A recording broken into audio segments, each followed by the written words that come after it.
You probably see a lot of ads and videos about mutual funds, but might be confused where to start. I was also in the same situation initially, doing a lot of research, but didn't take any steps, which caused me to miss out on many opportunities. In this video, I'll clearly explain what mutual funds are and how to safely invest your salary in them. I'll also show you the mutual funds I recently invested in. And before I go into this, please note that this content is for educational purposes only and should not be considered as investment advice. Always do your own research or consult with an investment professional before making any financial decisions. First of all, what are mutual funds? Let's suppose you want to invest in different things like stocks, bonds, or other assets, but don't have enough knowledge, time, or money to do it on your own. So you invest your money into a shared pot called mutual funds, where other people also invest in the fund. All these funds are then managed by a fund manager to invest in various assets to grow your investment. They decide where to invest based on the research and their expertise. For example, let's consider this mutual fund, ICICI Prudential Banking and Financial Services Fund.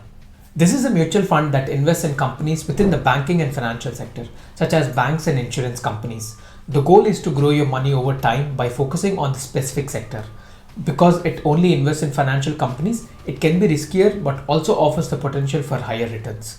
This fund is best for people who are comfortable with higher risk and are looking to invest for long term. You can start investing in this fund through a one-time payment or regular monthly investments called SIP.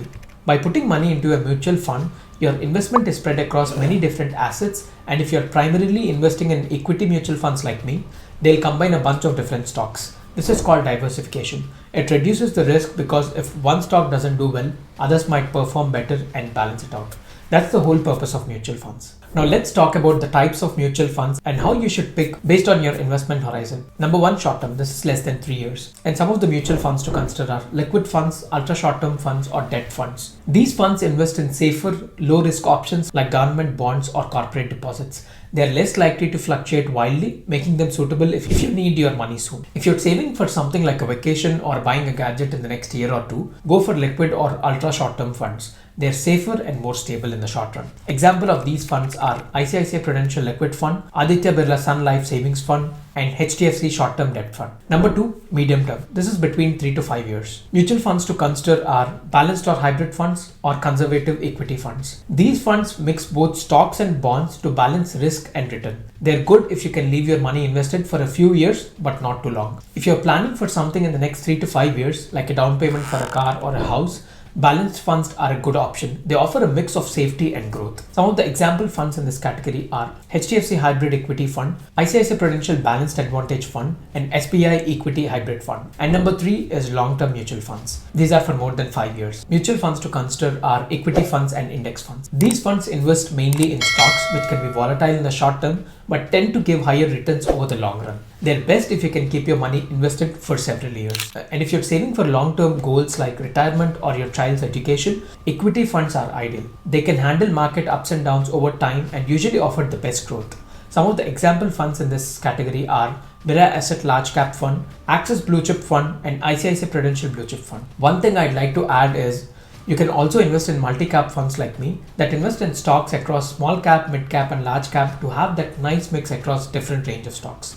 Some of the example funds in this category are Nippon India Multi-Cap Fund, JM Multi-Cap Fund, and HDFC Equity Fund. Let's also see the top 5 things you need to check before deciding to invest in a mutual fund. Number 1, expense ratio. This is the fee charged by the mutual fund company to manage your money. Lower expense ratios mean more of your money is working for you. High fees can eat into your returns, so choose carefully. Number 2 is lock-in period. This is the minimum period you must stay invested in the fund before you can withdraw your money.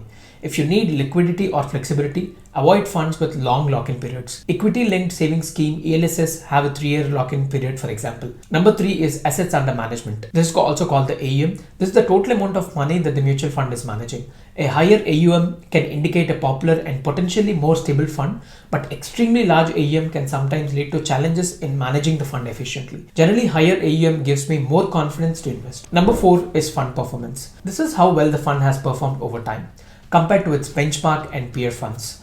Look for consistent performance over several years rather than just high returns in the short term. Consistency shows the fund's ability to handle different market conditions, and you can check the CAGR, which is the compound annual growth rate, that gives you a fair idea of how a fund performed over the last few years. And number 5 is fund type. is it direct or regular? Direct plans are bought directly from the fund house with no middleman, while regular plans are bought through a broker or agent. Direct plans have lower expense ratios because they don't include broker commissions, which can lead to higher returns over time. And a bonus tip, if you have to choose between growth and dividend option, the profits in the growth option are reinvested in the fund, leading to capital appreciation, whereas in the dividend option, profits are distributed to investors periodically. Choose growth if you want to accumulate wealth over time, or you can choose dividend if you want regular income from your investment. Now let's quickly go through my mutual fund investment. I'm invested in small cap, mid cap and multi cap in the month of March, and already within 2 months of time, this is showing around 5% of returns. I don't want you to get carried away by the returns, but just showing you the potential of mutual fund return. I'm a long-term investor, and that's how you can generate wealth in the long run. How much you should invest in mutual funds from your salary? When it comes to investing in mutual funds, a good guideline to follow is the 50-30-20 rule, and here's how it works. This rule is a simple and effective way to manage your finances. 50% of your income on needs. These are essential expenses like rent, utilities, groceries, transportation, and other necessities. This portion of your income ensures that your basic living standards are met. Number two, 30% on your wants. This includes non-essential expenses like dining out, entertainment, vacations, or other personal expenses. Allocating money to wants ensures you enjoy your life and maintain a balance between work and leisure. And finally, 20% on savings and investments. This part of your income should be directed towards savings, investments, and building an emergency corpus. Investing in mutual funds falls under this category.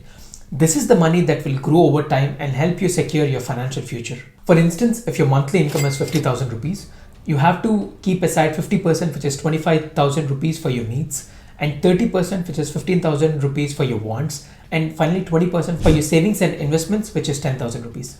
Out of the 10,000 rupees allocated for savings and investments, you can consider different investment options like mutual funds. And that brings me to the end of this video. Hope you found this video helpful, and please let me know if you have any questions in the comment section, and see you in the next one.